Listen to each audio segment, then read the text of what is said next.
तो उसी की तैयारी आज करेंगे कि 2021 में और 2021 के बाद आपको कहाँ निवेश के बढ़िया मौके मिले। तो शुरुआत करते हैं क्योंकि बहुत सारी कैटेगरीज हैं तो और वक्त बहुत ज्यादा नहीं है हमारे पास। तो सबसे पहले इक्विटी और उसमें लार्ज कैप। तो फिर आप एक सेंसेक्स फंड ले लीजिए और वो है एचडीएफसी म्यूचुअल फंड का। तो एचडीएफसी सेंसेक्स प्लान ये एक अच्छा फंड है। 1600 करोड़ का इसका एसेट अंडर मैनेजमेंट है। इसमें फंड मैनेजर का तो कोई दिमाग लगाने वाली बात ही नहीं। ऑटोमेटिकली जो सेंसेक्स के 30 स्टॉक हैं उसी प्रोपोर्शन में पैसा जाना है। तो आपको लगता है सेंसेक्स के हिसाब से मुझे सेंसेक्स 50,000 लग रहा है, 55,000 लग रहा है, 60,000 लग रहा है, जो आपका टारगेट है उस हिसाब से डाल दीजिए। जो टारगेट आए उस समय निकाल दीजिए। अगर आपको एक लार्ज कैप फंड लेना है तो कैनेरा रोबेको का एक ब्लू चिप फंड है। उसका भी 1125 करोड़ के आसपास का एयूएम है। वो एक अच्छा फंड है। वहां पर भी आप पैसा डाल सकते हैं। तो उसकी अगर आप 3 साल 5 साल 10 साल की परफॉर्मेंस देखेंगे, अच्छी परफॉर्मेंस है। छोटा फंड है कैनेरा ब्लू चिप। सर एक क्विक क्वेश्चन यहाँ पे, जो बहुत लोग आजकल पूछने लगे हैं हमसे कि जो बड़ा एयूएम हो जाता है तो दिक्कत होता है क्या फंड को मैनेज करने में, आपकी राय इस पे? लार्ज कैप्स में नहीं। चलिए अब रुख करते हैं हम लोग मिड कैप सेगमेंट का, या फिर नहीं उसके पहले एक और कैटेगरी दोनों के बीच की, लार्ज एंड मिड कैप कहते हैं इसे हम। तो उसमें आपकी राय क्या होगी, आपकी पिक क्या है लार्ज एंड मिड कैप में? देखिए इसमें मुझे जो लगता है ये उस तरह के इन्वेस्टर्स को लेना चाहिए जो सेंसेक्स और निफ्टी से थोड़ा सा बेहतर रिटर्न चाहते हैं। ओके ठीक है, और वो ठीक है, ये सेफ भी है कंपैरेटिवली। वैसे तो इक्विटी में सेफ्टी नाम की कोई चीज होती नहीं है जो आपने 2020 में देख ही ली कि कितने सेफ हैं। लेकिन फिर भी जब मार्केट से रिटर्न कंपेयर करने की बात आती है तो ये फंड आपके लिए अच्छा काम कर सकते हैं। तो आपके पास मिक्स है, ज्यादातर लार्ज कैप स्टॉक्स, थोड़े से मिड कैप स्टॉक्स, और इसमें मिरे का जो एमर्जिंग ब्लू चिप फंड है, Mirae Asset emerging blue chip fund, ये बढ़िया फंड है। 13,000 करोड़ का एयूएम भी है, अच्छी साइज का है। और कभी कभी लार्ज कैप फंड में अगर आप बड़ी साइज का एयूएम का फंड रखते हैं ना, तो रिडम्पशन छोटे मोटे आए तो फर्क नहीं पड़ता। वो स्टेबल फंड है। तो उस लिहाज से ये एक फंड है जिसमें डाल सकते हैं। लेकिन इसके साथ ही एक छोटा फंड भी देना चाहता हूँ। वो एक्सिस से है, एक्सिस ग्रोथ अपॉर्चुनिटीज फंड। ये आपके काम के हो सकते हैं। मेरे asset equity emerging blue chip fund, और दूसरा एक्सिस ग्रोथ अपॉर्चुनिटी फंड। ये फंड दोनों लार्ज और मिड कैप कैटेगरी में, और उन लोगों के लिए जो सेंसेक्स और निफ्टी से थोड़ा सा ज्यादा रिटर्न चाहते हैं। और ये बता दें आपको हम कि मेरे एसेट इमर्जिंग ब्लू चिप में अभी वहाँ पे सिर्फ 2,500 रुपए की ही आप एसआईपी कर सकते हैं। वो लिमिट लगा दी गई है इसमें। मतलब एसआईपी ज्यादा पैसे ले नहीं रहे। नहीं, ये सरप्राइजिंग है। और जबकि मुझे वही लग रहा है कि है तो 13,000 करोड़ का ही फंड, और लार्ज कैप मिड कैप में डाल रहे हैं। डाल तो सकते हैं, बट पता नहीं मार्केट में सेफली आई गेस प्ले करना चाहते हैं कि लॉन्ग फंड मैनेजर बहुत बढ़िया। नीलेश खुराना साहब बड़े अच्छे फंड मैनेजर हैं, और अंकित जैन है, बढ़िया काम कर रहे हैं। तो ये एक अच्छा फंड है जिसमें आप डाल सकते हैं। तो मिड कैप फंड्स की जो हम बात कर रहे हैं, 2 फंड मैं आपको यहाँ पर सजेस्ट करूंगा। एक तो है एसबीआई का। SBI magnum mid cap fund, बढ़िया फंड है, पोर्टफोलियो बहुत बढ़िया है, स्टॉक्स अच्छे हैं। और इनके स्टॉक्स में जो एक मुझे अच्छी बात दिखती है स्वाति, वो ये कि काफी हद तक इनके स्टॉक्स जो है ना नए जमाने के आईपीओ टाइप के, अच्छा, इन फंड्स में इनका बड़ा इंटरेस्ट रहता है। जो रिसेंटली लिस्टेड आईपीओ जो लिस्टिंग के दिन दुगुना तिगुना है ना, वो है ना फंड की एनएवी को किक देते रहते हैं। तो मुझे वो पसंद है। और स्पेशली क्या है कि अगर कोई फंड आईपीओ में बड़ा एग्रेसिव है, बर्गर किंग में डाला, हैप्पीएस्ट में डाला, रूट मोबाइल में डाला, तो आपके लिए कुशन बढ़िया हो जाता है। लिस्टिंग से डबल ट्रिबल हो रहा है, तो फिर आपके लिए और क्या चाहिए। तो इसलिए मुझे एसबीआई का ये फंड पसंद है, SBI magnum mid cap fund. और इसका अच्छी बात है कि एयूएम छोटा है, 4,000 करोड़ के आसपास का है, 4,112 करोड़ जो लेटेस्ट आंकड़ा है। तो इसमें क्या मैनेजेबल भी है, तो इतना ज्यादा दिक्कत वाली बात नहीं।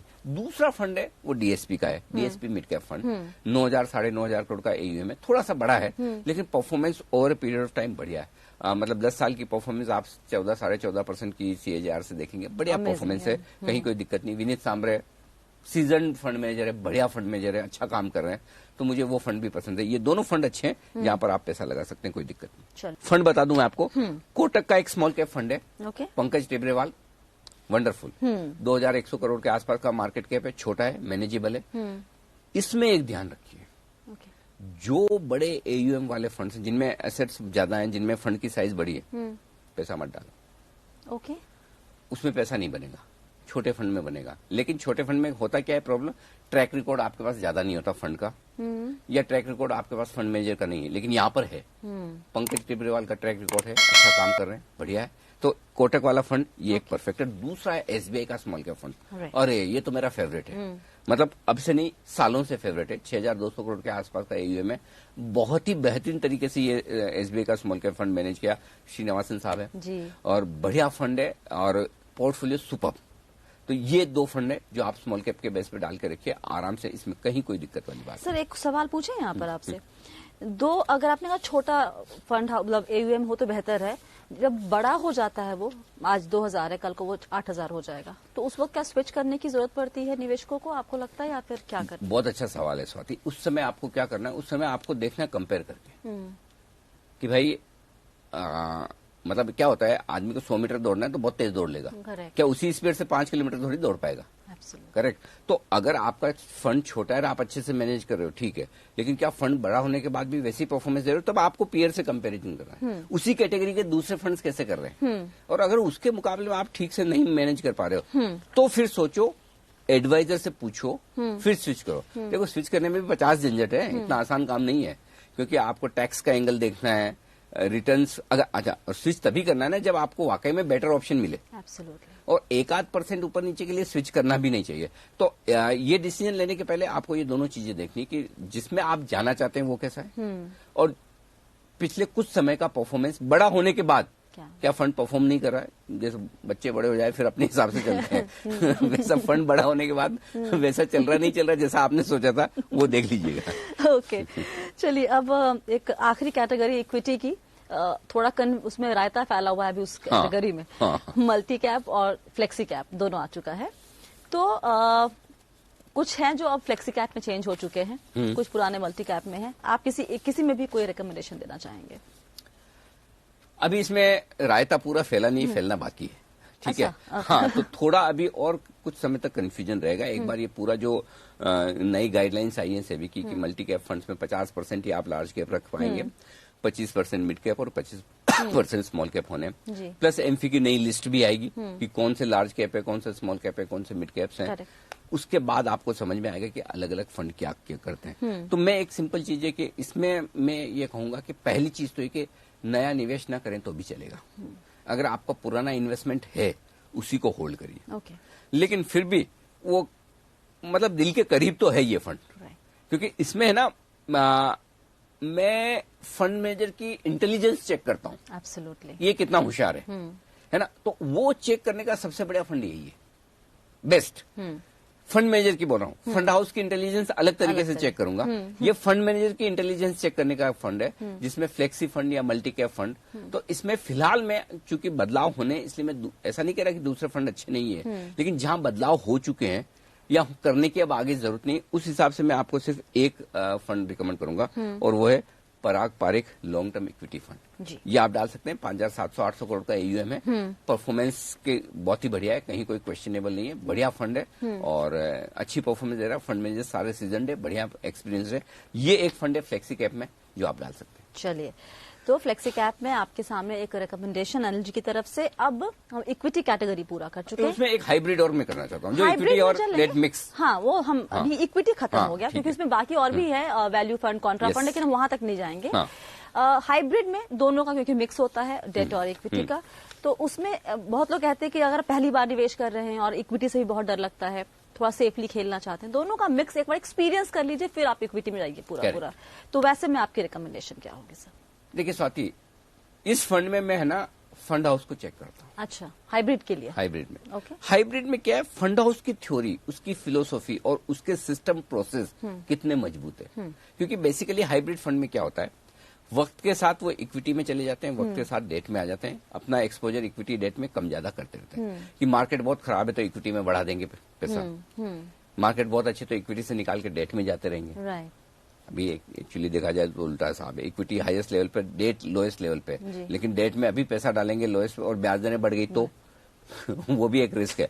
ऐसी सिचुएशन में फंड हाउस की फिलोसॉफी क्या है थॉट प्रोसेस क्या है और वो अपने पोर्टफोलियो को कितना बेहतर मेंटेन करते हैं, मैनेज करते हैं, ये हाइब्रिड फंड्स बताते हैं। तो इसलिए हाइब्रिड फंड में मैं आपको है ना सिर्फ एक ही फंड में बताऊंगा। अच्छा। कुछ डायनामिक एसेट फंड्स भी हैं, वो भी लोगों को पसंद है, वो भी आप देख सकते हैं, लेकिन मैं एक ही फंड आपको इसमें बताऊंगा और वो है आईसीआईसीआई प्रूडेंशियल का बैलेंस एडवांटेज फंड। ओके। अच्छा फंड है, अच्छी उसकी ट्रैक रिकॉर्ड है, काफी लंबे समय से वो फंड परफॉर्म भी कर रहा है और आईसीआईसीआई प्रूडेंशियल म्यूचुअल फंड का फोकस पूरा है इस फंड पे। ओके।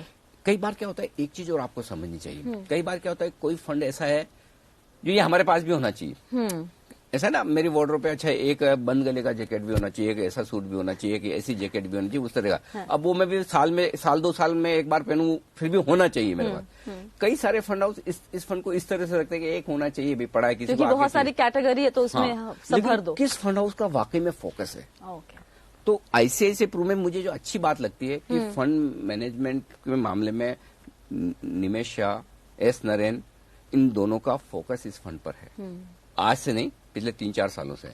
इसलिए मुझे आईसीआईसीआई प्रू का बैलेंस एडवांटेज फंड इस कैटेगरी में पसंद है। तो अगर आपको फंड हाउस पर, फंड मैनेजर के एक्सपर्टाइज पर कॉल लेना है, ये फंड है आपके लिए। चलिए, भले आरबीआई बढ़ाए ना बढ़ाए, मार्केट में ब्याज दरें थोड़ी स्ट्रांग हो सकती है। ओके। राइट। इन्फ्लेशन को देखते हुए और बाकी चीजों को देखते हुए, खाली एक ही चीज प्लस पॉइंट है कि लिक्विडिटी बहुत है। राइट। तो जब तक लिक्विडिटी है तब तक बढ़ेंगी नहीं, लेकिन बहुत पैसा बन जाएगा इसकी संभावना कम है। तो ऐसे में अगर आपको सेफ्टी चाहिए तो शॉर्ट टर्म फंड में रहिए। शॉर्ट ड्यूरेशन वाले जो फंड है वो आपके लिए ठीक है। उसमें मैं 2 फंड आपको बताऊंगा। एक है HDFC short term debt fund और दूसरा है ICICI Pru short term debt fund. ये फंड के नाम मुझे बहुत पसंद है। ओके। नाम से पता चल जाता है ये काम क्या करने वाले हैं। तो ये दोनों फंड ऐसे हैं जहां साइजेबल चंक है। अच्छा, एक और चीज स्वाति बताना चाहता हूँ, जब आप डेट फंड चूज करें तो जो जितना बड़ा फंड है उसको चूज कीजिए। ओके। इक्विटी में मैं छोटे एयूएम वाले फंड पे जाता हूँ, डेट में जितने बड़े फंड है उस पे जाता हूँ। तो कभी भगवान न करे फ्रैंकलिन टेम्पल्टन टाइप का मामला हो जाए तो जो आपकी एसेट्स रिस्क पे आए वो उस फंड का बहुत छोटा पोर्शन है ना। और प्लस डेट मार्केट लिक्विड है, लेकिन फिर भी कभी अचानक से रिडम्पशन बहुत सारे आ जाए कर जाए तो इनके पास जितना ज्यादा कॉर्पस है, जितना ज्यादा एयूएम है, आराम से बेच सकते हैं। तो ये दोनों फंड आपके लिए। तो ये शॉर्ट टर्म जरूरतों के हिसाब से। दूसरा एक आता है कॉर्पोरेट बॉन्ड फंड, जहाँ पे क्वालिटी जो होती है पेपर्स की वो अच्छी होती है, क्योंकि सेबी ने कहा हुआ है कि आप इसमें अच्छे क्वालिटी वाले इसमें लगाएंगे। तो यहाँ पे सेफ्टी एटलीस्ट क्रेडिट रिस्क थोड़ा सा कम है बाकी की तुलना में। तो इनमें अगर और इसमें लंबे वक्त के लिए भी निवेश कर सकते हैं थोड़ा अगर करना हो तो। इसमें आपकी पसंद? 3 साल का व्यू कम से कम होना चाहिए। ओके। उससे कम का व्यू है तो आप कॉर्पोरेट बॉन्ड फंड लीजिए मत। और लेना है तो आदित्य बिरला शॉर्ट टर्म आदित्य बिरला सन लाइफ कॉर्पोरेट बॉन्ड फंड, एक ये है जो अच्छा है, और दूसरा IDFC corporate bond fund. Right. ये 2 फंड ऐसे हैं जहां पर आप व्यू बनाकर ले सकते हैं। दोनों का एयूएम 20-22 हजार करोड़ से ज्यादा है। लिक्विड फंड है, आराम से पोर्टफोलियो बढ़िया मैनेज कर रहे हैं। और पोर्टफोलियो में जो AAA पेपर्स हैं उनकी मात्रा जितनी मुझे चाहिए उतनी है। ताकि आपको ये रिस्क न रहे कि भाई AAA पेपर्स नहीं है। 60-61% आदित्य बिरला वाले फंड में AAA पेपर्स हैं, आईडीएफसी में 63-64% है। तो थोड़ा पेपर क्वालिटी बढ़िया है, वो आपको स्टेबिलिटी देती है और बाकी फंड आपको थोड़ा रिटर्न देता है।